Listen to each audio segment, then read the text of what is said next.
What's good, y'all, man? We're back again with another video. Today we're here to talk about the Bucks and the Celtics, man. I felt like I have to talk about the Bucks and Celtics and the Milwaukee Bucks. So for the Celtics, the thing I want to highlight first is how Jaylen Brown and Jason Tatum has been the best duo in the league by far. I want to highlight Jaylen Brown first. He's taking a step. I'm going to be honest. But it's some shit on Twitter that I'm saying I just don't like. But he's taken a step as far as his scoring has gotten better. I feel like his defense has gotten even better. Jaylen Brown's always been a good defender. I think he's taken an elite leap this year. One thing I still want to see is the playmaking. He has been making the extra passes, but I wouldn't really consider that playmaking. And with Jason Tatum, he's top 2 in MVP. I have Giannis as MVP, but if you have Jason Tatum, I'm not going to argue with you at all. But he's been really good, especially on defense to me. Like, I feel like the Jays, they've taken steps on defense. And on offense, they have too. Not a lot of forced shots, and that's what I've always wanted for them. I hated last year for them specifically because people thought I hated them. I don't understand why. But in the finals, they should have won. In the Bucks series, that series should have been over. In the Heat series, it should have been over. But they got into their own head and started to force things. Like, I believe it was game 2 of the finals. They should have won that game. They should have won that game, but they just started to force shit, and that took them out of that game. But they don't really do that no more, and that's a good thing when you're not forcing up shots for no reason. That helps out. Now, Marcus Smart, I want to talk about you. I gotta give you your respect. You're a real point guard now. When we're talking about top point guards in the league, we're not gonna talk about you, but you're top 15. When we're talking about top point guards, we normally talk about the top 7. We're not gonna talk about Marcus Smart, but he's been really good as a point guard this year. I gotta give him his respect. I still can't watch him on defense. It's just the flopping shit. It's not for me, dog. It's not. Al Horford's as consistent. What I want to really talk about is how Joe Mazzulla just changed the whole offense. And it's so funny. I don't even know what the fuck they ran last year as far as like how their offense was last year. This year, the offense is the best offense of all time according to stats. But when you're looking at the offense, it's heavy off threes. Like, they shoot a lot of threes. I remember 2 weeks ago, they faced the Pelicans. They made 12 threes in the first quarter. If you got to face a team that's doing that, then you might as well just count your losses. Like, the Pelicans, they were also hitting shots, but it wasn't threes. Like, they were counting threes with twos. And, like, they just got blown out in that first half. And then they kind of came back towards the end.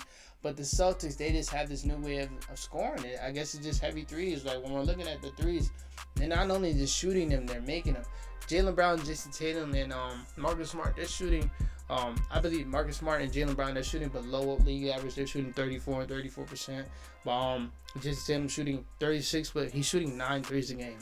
Jaylen Brown is shooting 7 threes a game. Marcus Smart is shooting 6 threes a game. So they're getting up their threes, but then when we're looking up their counterparts, Al Horford, 5 threes a game, 46% from the 3. 46%. Grant Williams, 4 threes a game, 46% from 3. That's just how you supposed to beat this when their role players are hitting like this. Derek White, 4 threes a game, 42% from 3. Sam Hauser, 4 threes a game, 45% for 3. Malcolm Brogdon, this shows why. Shout out to Brad Stevens for getting him. This is one of the best acquisitions in the offseason. First of all, we already know it's one of the most consistent players in the league, shooting 50. I said 50. That's crazy. He's shooting 500%. Malcolm Brogdon shooting 50% from the field, and I believe 85% from the field. Malcolm Brogdon shooting 50% from the field and 85% from the free throw line. But from the 3, he's shooting 50% from 3 on 4 attempts. Like, how are you supposed to beat this team when they're doing that? That's the scary part. Because at any time, like I said, they can get off 12 threes in a quarter. But the also scary part for them is they can have a time where they run into a team that's able to counter that and just run you out the 3-point line. Or they have a time where they're just not hitting shots. And they rely so much on that 3-point shot that when it's not going in, it's looking bad. And it kind of remind me a lot of the old Utah Jazz. Not the old, but like last year. This was the Utah Jazz. Bojan was getting up at least 7 a game.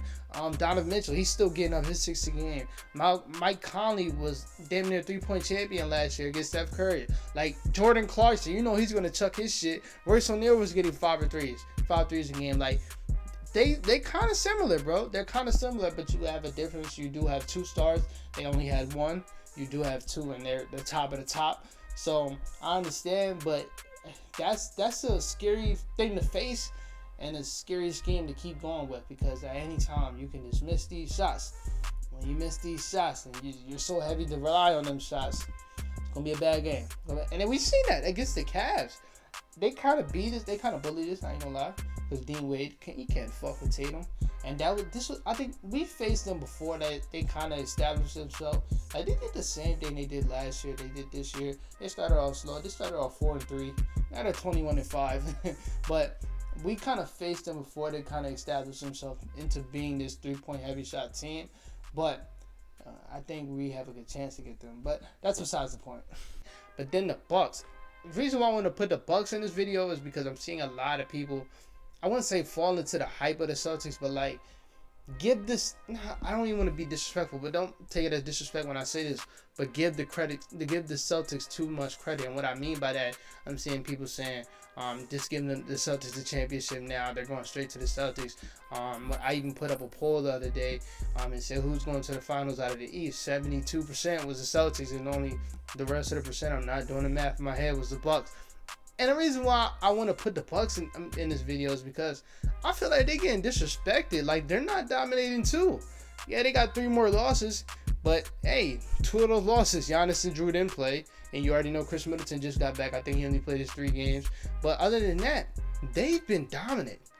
If we're looking at this team right now, they have 3 All-Stars. They're not going to get 3 because, you know, what does the media look like giving them 3 All-Stars? Giving Brook Lopez All-Star for being by far the best defensive player this year, or giving Jrue Holiday an All-Star? Like, I don't think they would do that, but they deserve 3 All-Stars. Like I said, Brook Lopez is by far the best defensive player in this year. And when we're looking at Giannis, we already know the video game numbers he's putting up, especially since that whole ladder incident, where now he's averaging 35 and 11 in the last 10 games.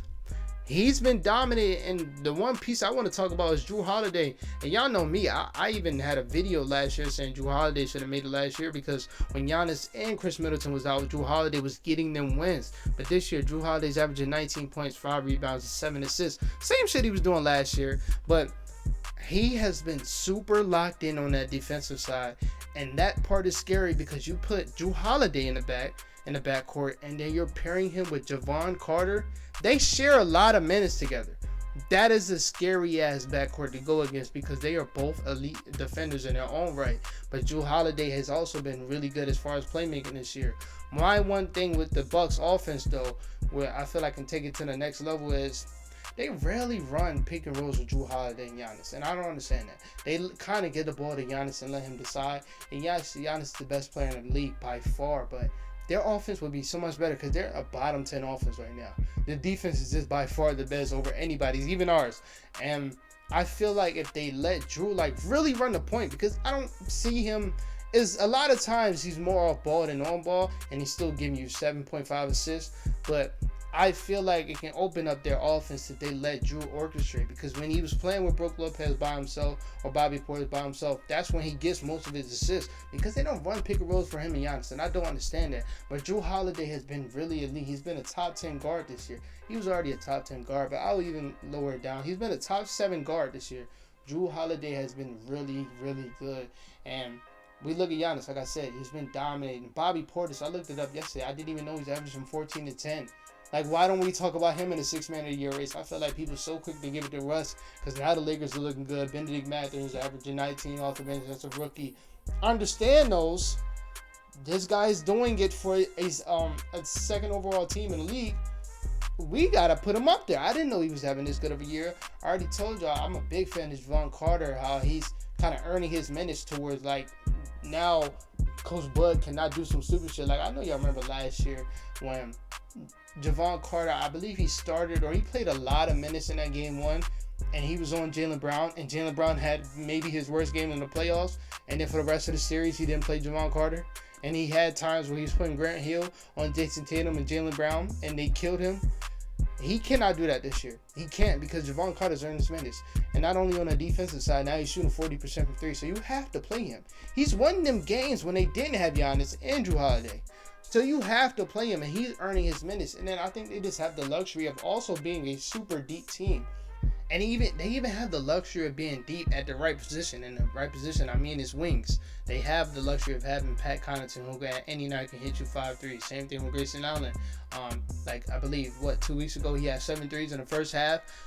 Like I said, Marjon Beauchamp. I don't know why he doesn't get minutes. It was a period of time when Jrue Holiday was out and him and Javon was in the backcourt, and they still won games because him as a rookie stepped up. Jordan Noah is finally starting to get a little bit of minutes, like 10 to 12 minutes a game. But I feel like he should be up to 20 to 25. He's a big piece for this team. You still got Wesley Matthews, who's still a veteran player, and he even played some really good defense against the Celtics last year. They also have the luxury of being deep with the Celtics, and I've seen earlier, not cutting that out, I've seen earlier that they were thinking about trading for Cam Reddish. I love that. Maybe not for this year, as far as like, I don't think he hurts him. I'm not going to say that, but I love that as far as we're going to see the results of that in the next coming years, because I feel like they develop players the right way. Jordan Noah came in just a shooter. Now he's a bucket. Now he can defend. Now he can pass. But they don't play him for a little bit. I don't understand why. I think Coach Bud is still trying to get out of that whole thing. Like, he just don't like playing young guys. Like I said, he played George Hill over Javon Carter. But other than that, giving them Cam Reddish, I feel like this is finally a place where he can finally develop. So I hope they pull the trigger on that trade. It's probably going to be for Grayson Allen. He seems like a Tibbs guy anyway, so fuck it, just do it. But they're a deep-ass team. And you got them versus the Celtics. I'm praying we get that matchup again. And when we're looking at them two teams as a whole, it's just, I don't even think it's an argument. One of those two teams are going to be holding up the championship trophy at the end of this year. It's nobody coming out the West that I'm scared of. Like, the Warriors just look bad. The Nuggets, the Celtics and the Bucks will feast on their defense. The Luka, I'm not even going to say the Mavericks. I'm just going to say Luka. Like, it's just Luka. I don't know if Kawhi's going to play today or tomorrow. No, it's nobody over there that can fuck with them. Now, in the East, I'm not going to lie. It's something about the Heat that just, I trust them in any matchup against the Celtics. But I wouldn't say that he would win the series. Same thing with us. I trust us in a matchup with the Celtics. I say we could push it to 6 or 7. I even say that for the Heat. I say it's a possibility of them actually winning that, just because you know how good Jimmy is when it comes to playoff time. He's one of the best we've seen in this generation come playoff time. And I'm loving this new aggressive Bam, and I'm loving Kyle Lowry actually looking like an NBA player again. Tyler Hero is looking like a legit starting two-car in the league. I trust them against the Celtics. The Bucks is another issue. I don't at all. But against the Celtics, it's just something about that matchup that just makes me happy, and I feel like that can be a really good series. But other than that, like I even said us, but like I think we're too young for that. But I do think we can make that series difficult. But other than that, I don't see no teams in neither side of the conferences beating the Bucks or the Celtics. And this is my wish. I hope they play each other in the second round. Probably not going to happen. But I don't see no teams doing that. I think one of those teams is going to hold up the championship. I'm saying it's going to be Giannis. I just don't think the Celtics have anything to stop that man. Yeah, I don't feel like it's a team in the world that can stop Giannis. Even though they did it kind of last year, but like if you're stopping somebody and he's still averaging 33, 15 on amazing efficiency, and that's cool.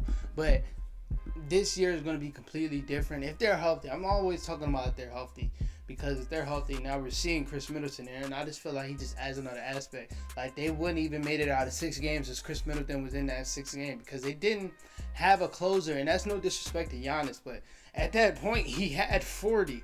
Like, what else do you want them to do? And I believe that was a low-scoring game, so he had most of their points. I didn't expect him to do that much, so I'm not mad at that. And I feel like adding Chris Middleton, we know how he is come playoff time. He's one of the best closers we have in this game.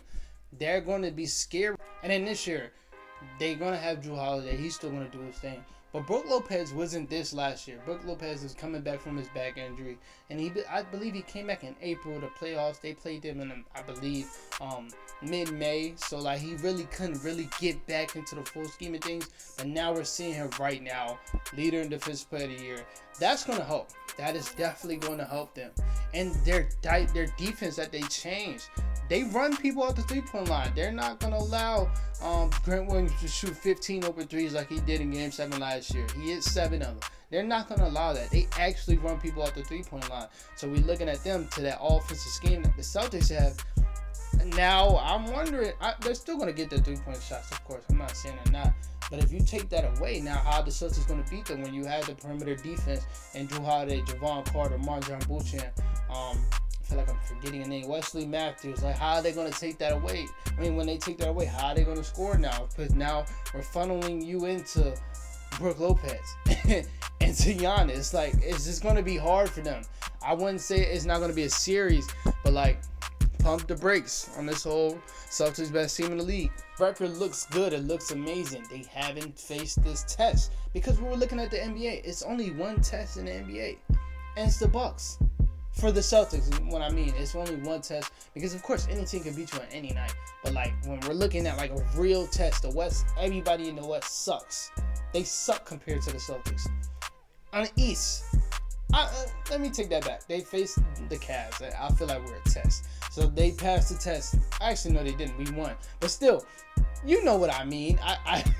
You know what I mean. I feel like they haven't faced a top tier team. Like I would say the Bucks are like tiers above us. They shown it in games against us. They dominated us twice. So when they face that test, that's when I'm gonna be like, okay, I'll shut up. I still think Tatum is probably top 2 in defense. I mean, MVP. There's no hate to the Celtics at all. It's no hate.